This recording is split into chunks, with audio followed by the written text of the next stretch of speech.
Hello everyone and welcome back to my channel. I hope you're all well. This is Lifestyle Critic, where we break down movies and TV shows into their core elements. And in this video we are going to be reviewing Jupiter's Legacy Volume 1/Season 1, which is a brand new superhero TV series that just launched on Netflix and is based on the popular comic book series of the same name by Mark Millar. Now it tells the story of the world's first ever superheroes and how they came about, and it's got a really cool family dynamic and family angle, and I really liked how simultaneously they were telling stories from both the past and the present, and actually they did this pretty seamlessly. Now I thought it was a really cool origin storyline, and I think it was something new and something fresh. But that being said, certain moments felt very TV, such as the costumes and the visuals, and certain moments were also really dragged out. But you know, that being said, the twist at the end was absolutely incredible, and I literally cannot wait to see what's going to happen next in season 2, and I'm very confident that there will be a season 2. But you know, that being said, in this video we are going to be breaking down the first volume/season in this TV series review. So from a storyline point of view, like I said before, there are both simultaneous storylines being told from the past and the present. So let's look at the past first. So in the past there is a lot of focus on the parent characters set in the 1930s, which really brilliantly shows all of the different dynamics between all of the different characters, kind of sets up relationships being torn apart in the present day storyline, which is really cool. And it also tells the story of how all of these different characters made their way onto the fabled island, where they eventually got their superpowers. And I thought this aspect was really cool. The island was absolutely brilliant, how it had loads of different tests, and that also really tested the relationships even further and physically tested the different characters as well. I wish that was split over 2 episodes, as episode 7 was absolutely gripping from start to finish, mainly due to the island being so captivating. So I wish they did a little bit more with that. But you know, that being said, there were also certain aspects in the past which really did feel like a bit of a horror movie, where you get to see the Sheldon character having all of these different visions,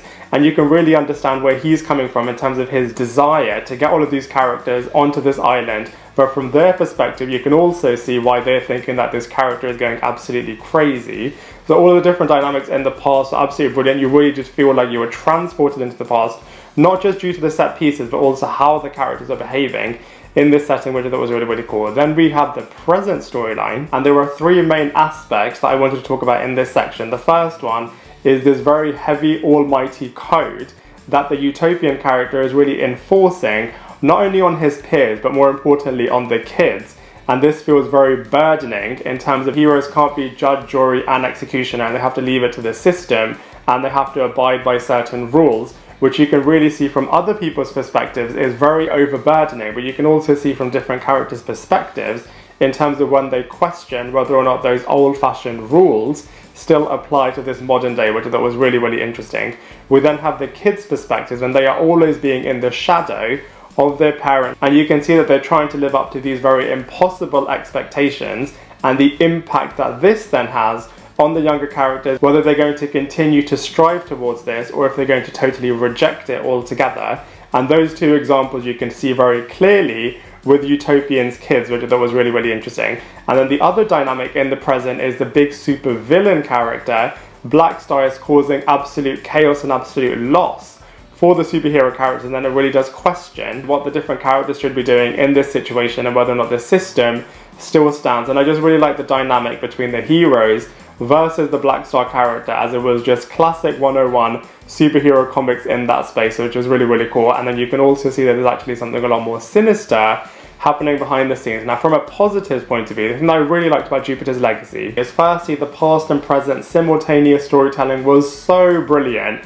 I just loved how they were setting something up in the present, and then you would understand a lot more about those relationships and the dynamics with the different characters when they zoom into the past. And the fact that they were continually doing this was just not only really easy to keep up, it was just so effective that really kept you gripped and hooked as well, which was really cool. The other thing that I really liked about this show was that it wasn't just a spectacle for the spectacle's sake.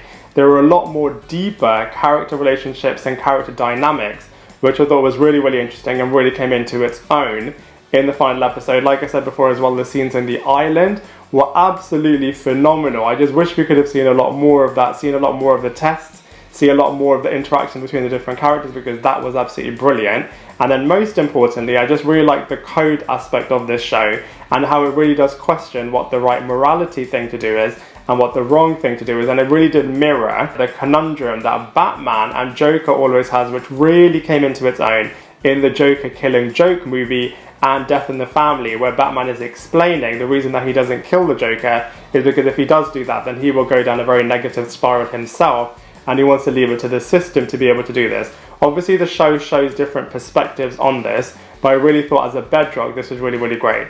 That being said, there are some negatives with this series as well. The first one being that this first season / volume felt very set up for the next installment, where everything is just going to be absolutely go, go, go. But you know, that being said, I thought it was fine from an origin point of view. I know Titans gets criticised as well for the first 2 seasons, more or less doing the same thing, but I really like the fact that you can really understand and see the origin and the origination from where different rivalries and character dynamics came from. So I thought that was alright. The second criticism I do actually agree with, which is that certain moments were really, really dragged out and they could have shortened it and made it a bit more impactful. Then the third and final criticism is that a lot of the focus is in the past, which again I think is absolutely fine, as they want to set everything up. You want to see how these characters actually became the superheroes, and even though the comic book does actually focus a lot more on the present, we do still see that, and obviously the second season and the future installments will focus on that a lot more. But you know, that being said, from a storyline point of view, I thought Jupiter's Legacy was actually pretty awesome.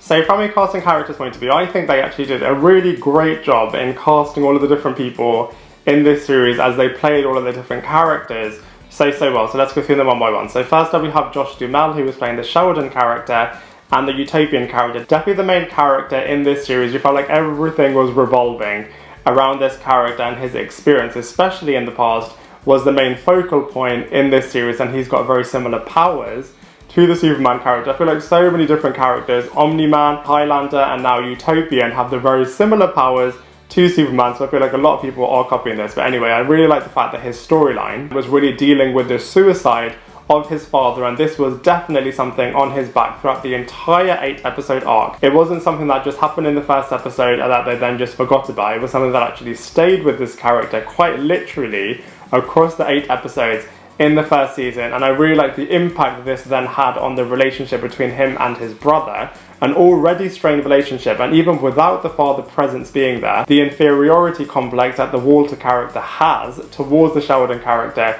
I thought was really, really interesting. Walter then choosing the relationship with his best friend George over Walter, that was really, really interesting as well. He's kind of like the chosen brother, but even then, he still takes the George character for granted. I thought his acting was absolutely brilliant when he was doing all of the visions, all of the craziness that he was going through. I think came across so brilliantly on camera, and also the impact that this has on every other character around him, I thought was really, really interesting. And then in the present, this character is trying to do everything that he can do to uphold his code of honor, but everybody around him is really trying to do the opposite. And as such, it really did make the Sheldon and Utopian character really, really interesting, and like I said, definitely the centerpiece in this series. Next up we have Ben Daniels, who is playing the Walter character / Brainwave. All of the superheroes have the flight and super strength power, but then they have something individual as well, and this character has a really, really cool power where he has a lot of telepathy and can go into people's minds, change what they're thinking, create fabrications, and he really does do this, especially in the present storyline. But in the past, he is always feeling overlooked by everyone, especially when his brother is in the scene and he's trying to do everything that he can to hold the business together, was always trying to impress his father, but his father always chose the Sheldon character. So I just think the Walter character is so interesting, and then you can definitely see the impact that this has on this character, especially towards the end of the first season. And I think you can really see parallels between the Walter and Sheldon character with the Cain and Abel biblical storyline as well. Next up we have Leslie Bibb, who is playing the Grace / Lady Liberty character. Literally lifted and shifted Lois Lane from the comic books into the series, and was just such a replica of that character. And I really liked how in the beginning she really did not like the Sheldon character, and then you can see across the journey how she slowly built a relationship up with this character, and then was really supporting all of the decisions that the Sheldon character was making. However, throughout the series, she is then questioning the code herself when she kind of does something a little bit questionable herself. So I thought that was really, really interesting. Next up we have Matt Lanter, who is playing the George character / Skyfox. And very similar to the Walter character, I thought this character was super interesting. Very, very complex, and so much more happening with this character that you don't even realise in the beginning. So for instance, in the start, he is very much a playboy character. He's got a lot of money, very similar to the Bruce Wayne character, but then he loses all of his money, he loses his parents, and he just feels like he's never really heard.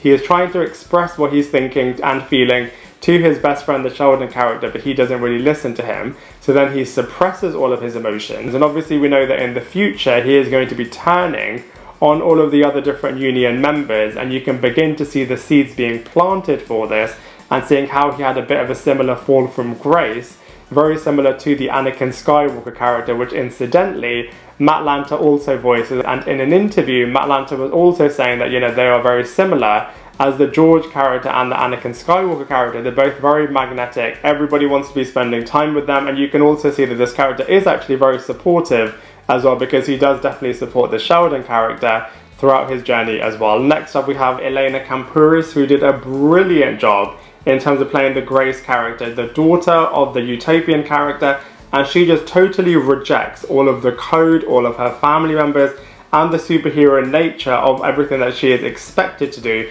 She wants to just do her own thing, she wants to be a bit of a free spirit, and really does rebel against everything that her parents stand for, which I thought was really interesting, and you can really see the destructive path that this character is then going down, and I think this is a true comic book accurate portrayal of this character. Next up we have Andrew Horton, who is playing the Brandon character. He really wants to impress his father and really does want to live up to his expectations, but obviously he has got a bit of modern struggles with this, but you can also see by the end of this series that he can see where his father is coming from. So I feel like this character is going to be really pivotal in terms of setting a new updated code that everyone can stand by. And then finally we have Ian Quinlan, who is playing the Hutch character. He carries out a lot of crimes in the present day storyline, all with the aim of trying to find his father Skyfox, and his teleportation rod is absolutely brilliant, and I feel like they used this in such innovative ways throughout this series.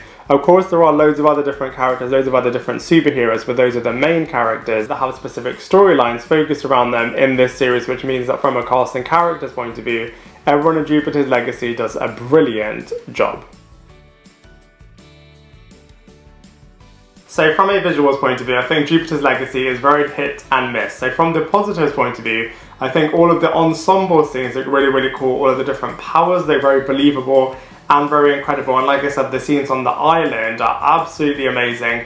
Like I keep saying, I wish they stretched that over a few episodes, as was really cool and really brilliant from a visual spectacle point of view. That being said, there are some other aspects that aren't necessarily the best. For example, the costumes and the visuals, especially the villains, don't look that impressive, and definitely does feel like something that's been lifted and shifted from the Power Rangers TV series. It literally feels like some of the Power Ranger villains have stepped out of that show and now are in the Jupiter's Legacy show, which I think is pretty hilarious from one angle, but it does take away from it being a very slick superhero based show. But you know, that being said, overall I would say the visuals are actually pretty impressive. So from a comparison point of view, there does not seem to be any superhero fatigue coming anytime soon, as there are just so many superhero based shows out there. I would say Jupiter's Legacy is probably slap bang in the middle, as there are some shows that it's a lot better than, but there are also some other shows that I don't think is as good as. So let's go through them one by one. So first up, I don't think it's as good as the recently released Invincible TV series. I don't think it's as good as The Runaways, which I think brilliantly looked at the kids and parents dynamic within the superhero hemisphere. I also don't think it's as good as Titans or The Gifted or The Boys. But that being said, I do think it's a lot better than the recently released Thunder Force movie. I also think it's a lot better than Doom Patrol, Shadow and Bone, Cloak and Dagger, and the Inhumans Marvel TV series as well. So from a comparison point of view, like I said before, I think Jupiter's Legacy is safely in the middle.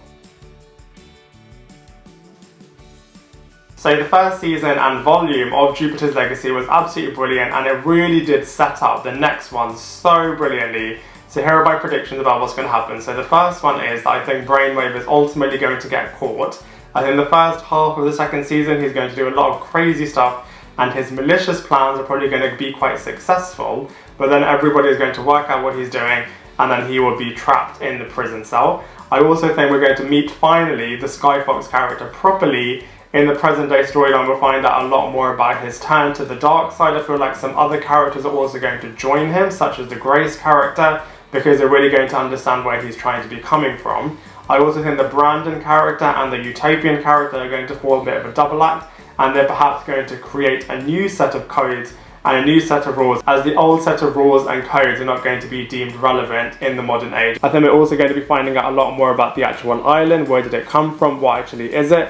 Why were these 6 specific characters chosen? Why was Sheldon chosen? And I think new characters will be entering the island, which will mean that there are even more superheroes, new teams, new rules happening as well. And I also think we're also going to be finding out why the Hutch character got the teleportation rod from one of the original 6 superhero members as well. So there is loads to look forward to, and I cannot wait for the next installment of Jupiter's Legacy. So overall, I'm sure you can tell I really enjoyed Jupiter's Legacy, although it was a really nice, new, fresh take on the superhero world. I mean, I did really like it. I did absolutely want to love it. But that being said, I thought the powers were really great. I thought the scenes on the island were really cool. I loved all of the moral questions that I was asking, but most importantly, I really liked all of the characters, all of the different dynamics that the different characters had. And I just cannot wait to see what's going to happen in the next season of Jupiter's Legacy. And so for all of those reasons, I'm going to give it a solid 6.5 out of 10. I'd love to hear what you think, so please let me know in the comment section below. Otherwise, I look forward to seeing you in my next video.